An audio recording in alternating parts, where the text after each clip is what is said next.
What's up, guys? So we're here working on the Storm because we actually took it out, did a little test run on it, and it didn't run very good. It was pretty slow, honestly.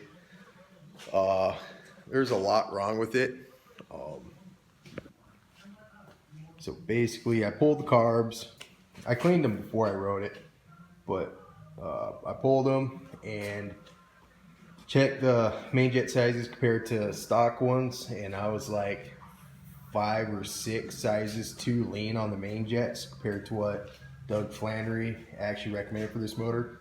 So we did talk to him and he gave me a baseline because this does have his magic sprinkled on the cases and these boarded cylinders. The heads are cut and reshaped.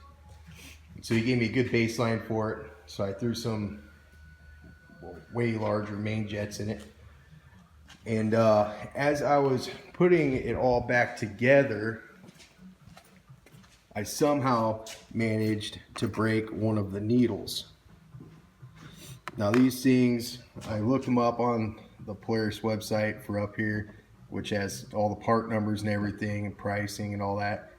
Apparently, I don't think they make these anymore. That's actually the number, not the part number, but that's the number that's on the needle. And I got lucky. I went to one local store that sells a bunch of parts and he didn't have anything. I went to a Polaris dealership. They didn't have anything. I called another Polaris dealership and they just so happened to have like 3 or 4 of them. So I bought 3 of them just so I have some spares. So we're gonna go ahead and throw that back in there. And then I wanna loosen the track a little bit. Then me and this guy that's standing in the corner are gonna go take this thing out and see how it does on the lake after those changes. And also just because I bought new spark plugs, throwing it. And hopefully this thing will actually go fast now.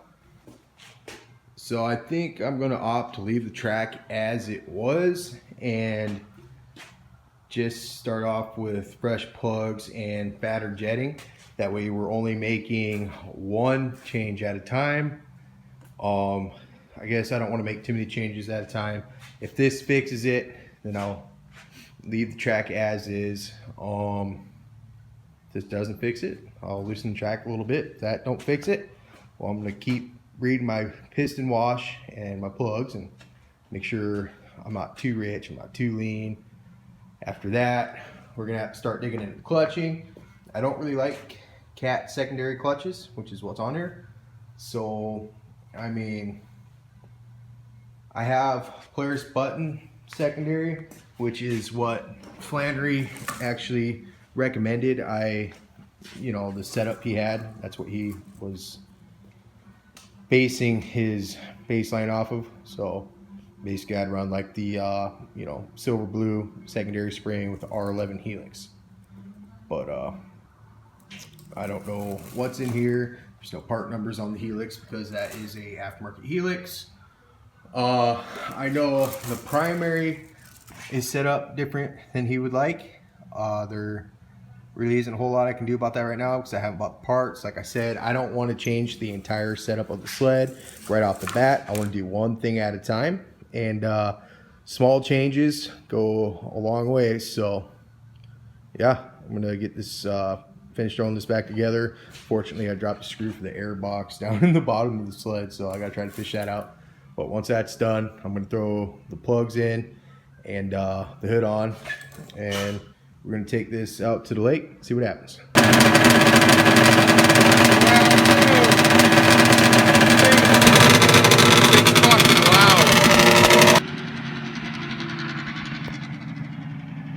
Oh, you can't even see him.